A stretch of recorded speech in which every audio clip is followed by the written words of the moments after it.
Yesterday, we had an interesting display of the childish political games that are played by the UP party and their coalition or their opposition colleagues in Parliament.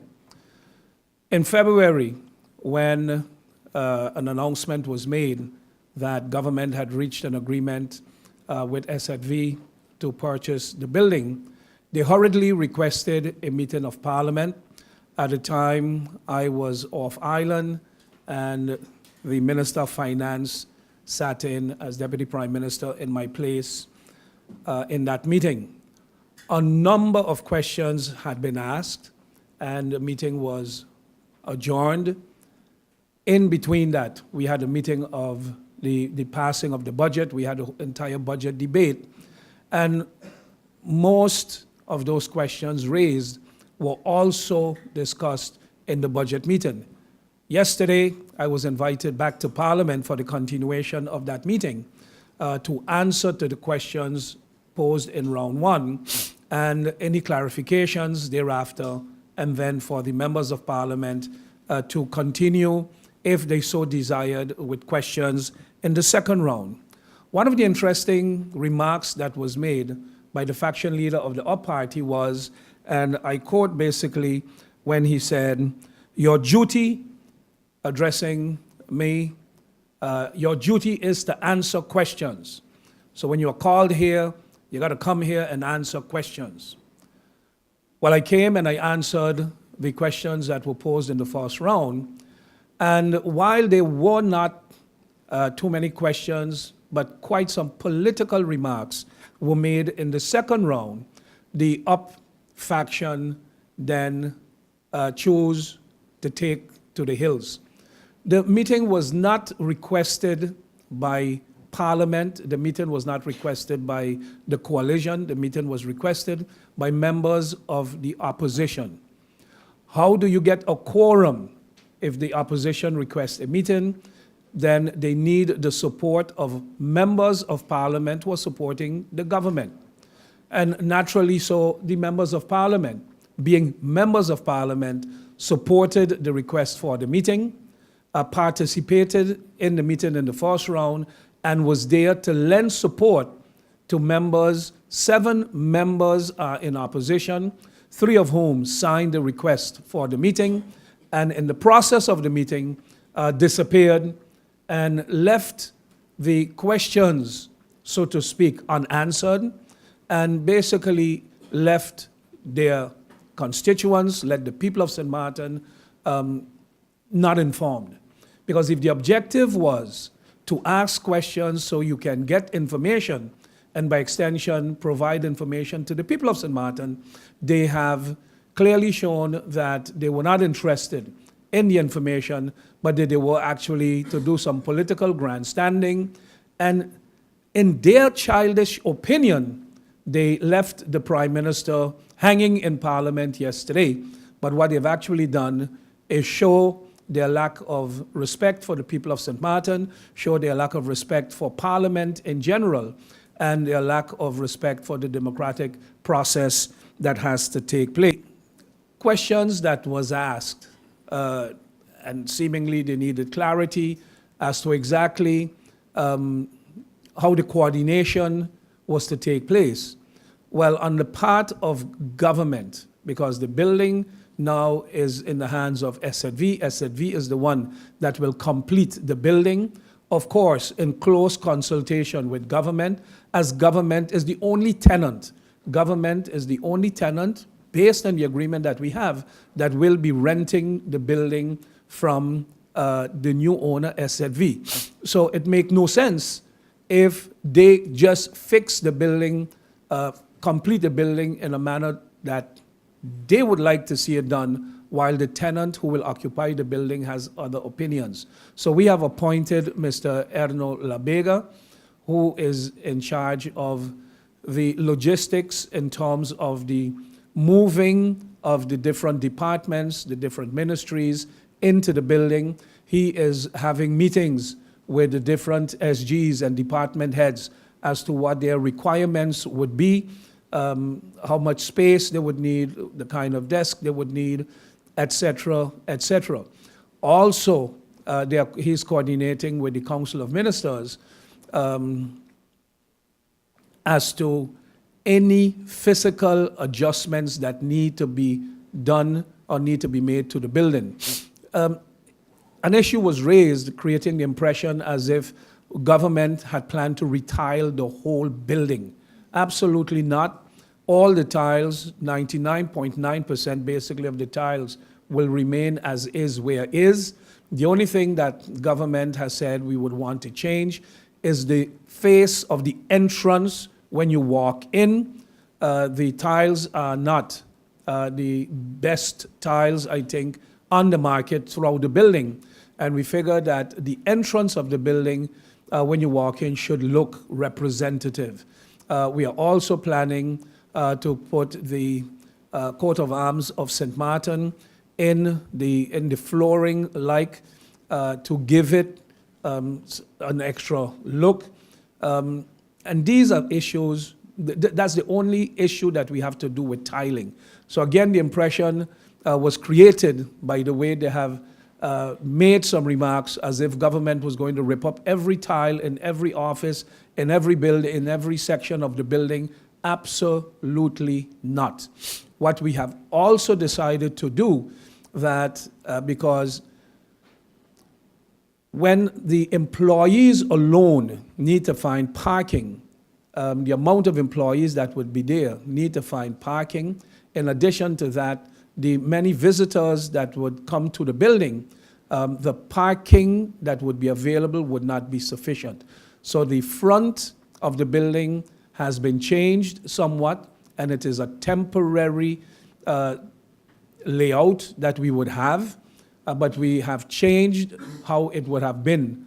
With more green, we have reduced the amount of green areas in order to facilitate more parking.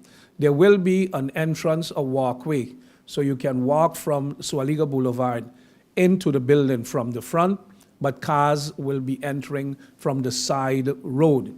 One of the MPs raised concern that it might, depending on the traffic circulation, that it will pose a threat to people coming to the building.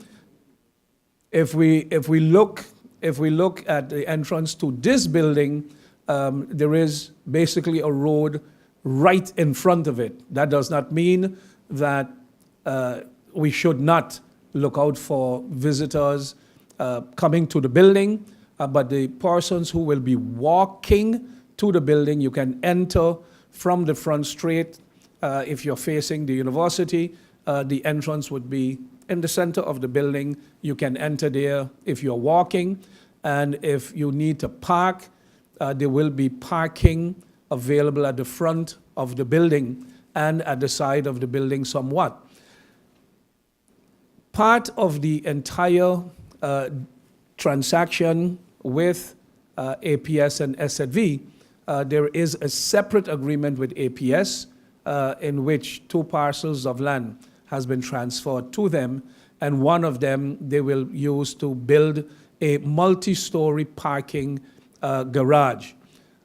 According to the plans, that garage, that facility will start this year, will take several months to construct, and in the meantime, the area where that parking garage will be built cannot be used, of course, for parking. So during that interim phase, the front will be used for parking as well. The ministers would have a parking that is at the back of the building and secured. Nobody else can use that area for parking. So Erno Labega, as I said, is the person, the point guard for government in dealing with SZV as far as the logistics is concerned.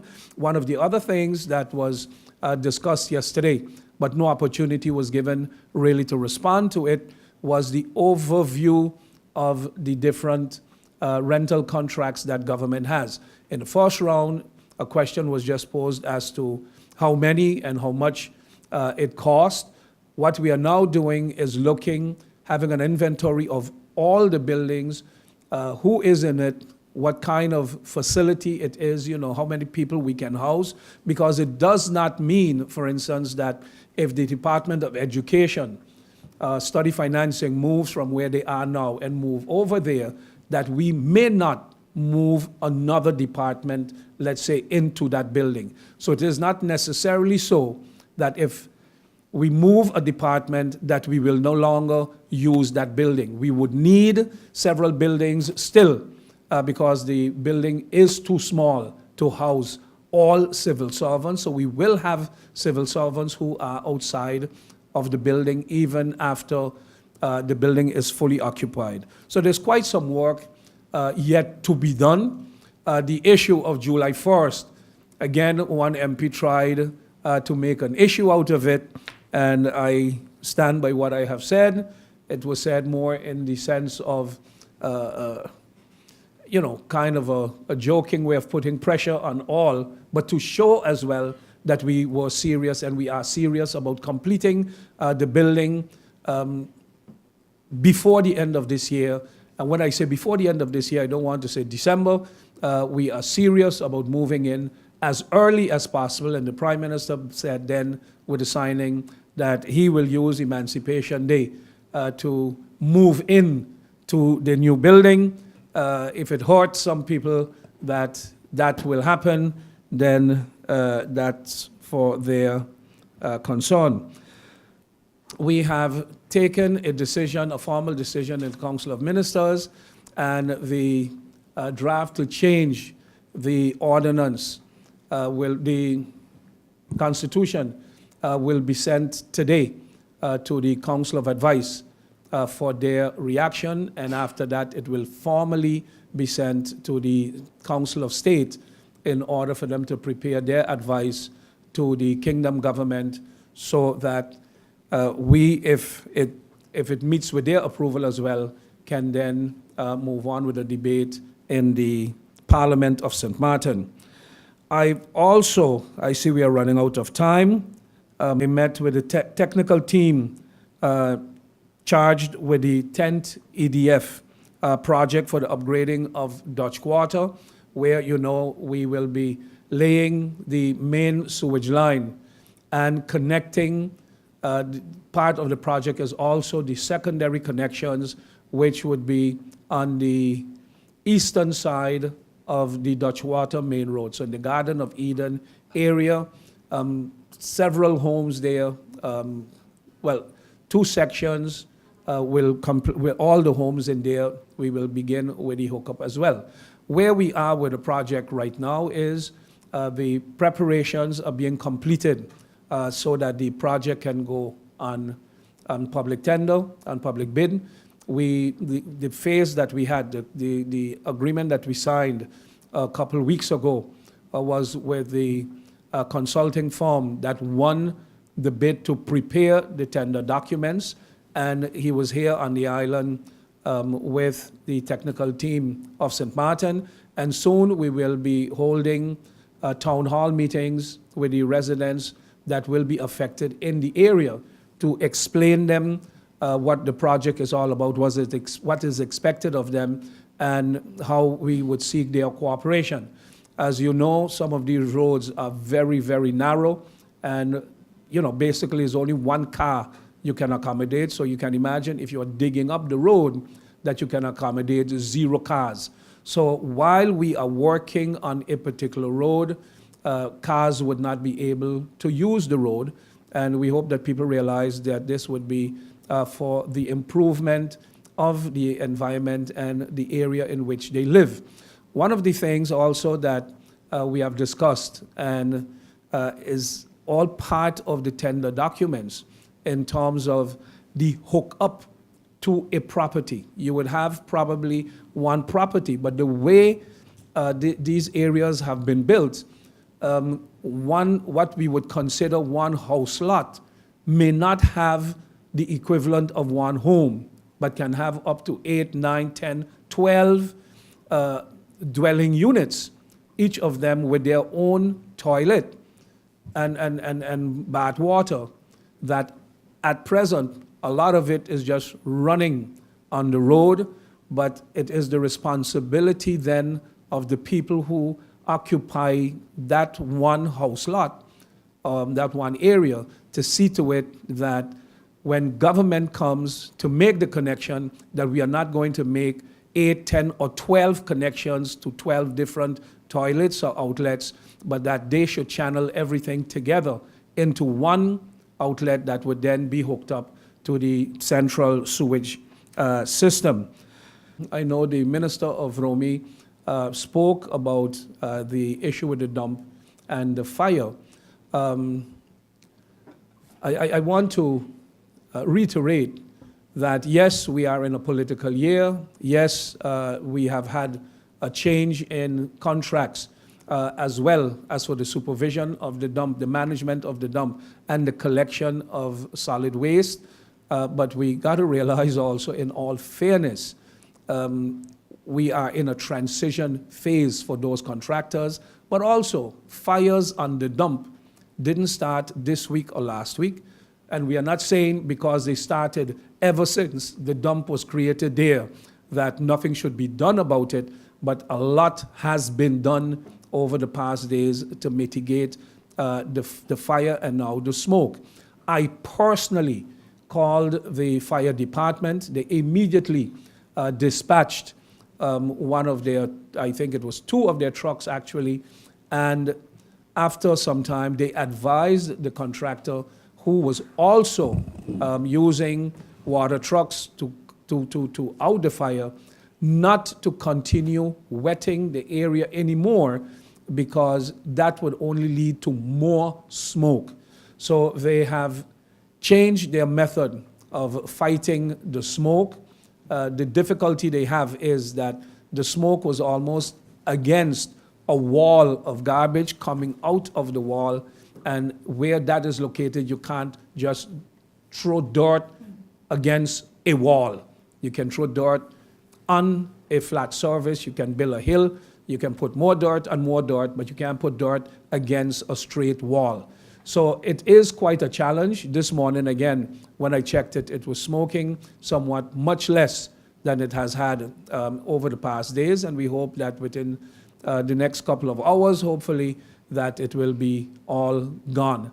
But as long as we don't do something about bringing in a facility to properly manage the waste that we have, we will continue. As long as we cover it, we will continue, particularly during the dry season, to have fires like we've always had in the past. Are you aware that some banks on St. Martin have been closing accounts for both private and business people, even though they are legally compliant? If you are aware, what are you doing about this? And my second question, I got word that Mr. Etienne Ice from Curacao should be coming to St. Martin to assess our tax department. Is this so? And if this is so, what contribution can Mr. Ice give to St. Martin, knowing that Curacao economy is collapsing and he has not yet saved it? Thank you very much for those questions, Bibi. First of all, as regards to your first question, let me start with the last question first. Yes, I have consulted with Mr. Ace.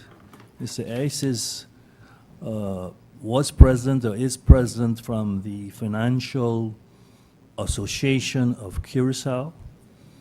He is a tax expert himself. He has vast experience in advising on tax matters. I have been in touch with him, and I have invited him to come to St. Martin to have a discussion. As you know, Curacao has reformed its entire tax system, and so has Aruba. St. Martin is running behind and is losing its competitive edge. Tax reform is a major step, and you cannot just jump into tax reform because it's like a spacecraft. You press one button, something goes that way. You press another button, it goes a different direction. And so it is with taxes, depend on what you tweak, what decisions you make. You might improve one area, but it might create a hole in another area. So it's basically general discussions that we're having. On the 17th of May, I hope to travel to Curacao. At that time, there is going to be a meeting, a sort of a conference between the ministers of finance of Aruba, Curacao, and St. Martin.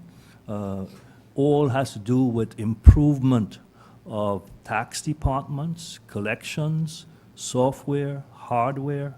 So it's something that's in motion. And from that point of view, all advice and all information that you can gather is more than welcome. So that as it regards Mr. Ace. Now, Mr. Ace, as you know, is not in government in Curacao.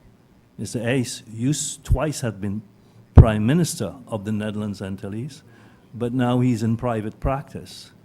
So I'm hopeful that his experience from the past could be useful to us in moving forward.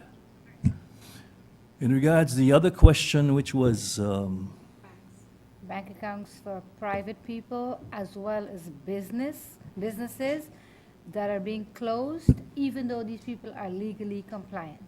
yes, this is a vexing problem that we have identified, and the Council of Ministers have had meetings with individuals who have suffered from this. It all has to do with FATCA. FATCA is the worldwide compliance organization that exists that requires all countries to meet certain standards and norms that they have established. And financial institutions who service the public, if they don't meet the norms set by FATCA, they could be exposed to astronomical fines for non-compliance. As a result of that, and it's not only St. Martin, but it's throughout the Caribbean, throughout the world actually, not only the Caribbean, these financial institutions have earmarked certain clients or accounts as high-risk accounts that exposes them to these astronomical fines that can be imposed, and instead of risking that fine being applied, they have identified certain high-risk accounts that they've invited to please close their accounts and to seek services elsewhere. Most of our banks are banks that have their headquarters elsewhere. And our local banks are not the ones who make the decision. It's made by their headquarters. And their headquarters have a global overall view and really does not care, have any attention as to, in a specific case, in a specific country, what consequences that could have for that individual. On the other hand, they have, it's a service they're rendering. It's not they're not obligated to serve you as a customer. It's a service that they offer you, you can accept the service, or if they don't want to render you the service, they have a right to invite you to please come and close your account. They no longer want your business because they considered you high risk. This issue has been in discussion regionally with the Caribbean, and it has to do with correspondent banks. Correspondent banks are needed on all the islands to be able to execute financial transactions outside of the islands. To do that, you need to use a correspondent bank. If that correspondent bank considers a particular transaction high risk, the correspondent bank will not execute it. So in the Caribbean context, there are discussions to go to Washington to try to lobby so that the Caribbean can have its own correspondent bank in the United States, and then that correspondent bank could make the judgment as to whether or not certain accounts they will consider high risk or not, and in so doing could also take into account national interests. I need to also explain to you that under the FATCA regime, countries worldwide, also Holland, have been given the option to either direct the information exchange, which is also a part of the FATCA regime, through government or through your financial institutions. St. Martin has opted, this is the previous government, to not let this information stream go through the government, because government, the capacity that's needed to do it and the expertise that needed to do it was not there, but they left that up to the local banks. So the local banks are the ones who provide information. Holland and Curacao with the help of Holland, have chosen to have that information be shared with the IRS in the United States through the government. So any information that's going to be shared goes from your local institutions to the government and then to the IRS. In our situation, it goes from our local institutions directly to the IRS. There is also another system that is also, that we have to be compliant with, I think is in 2018, it's called the CRS. So next to the FATCA, you're going to have CRS. CRS system is one where all countries are going to be required to exchange same information, but on a much more accurate basis. The software for that, Holland has promised to provide us with that software, and we are gearing up to become compliant in that respect by the date that has been set. Once that is executed, we will then be in an ideal position as government to be able to provide the information of our financial institutions via government.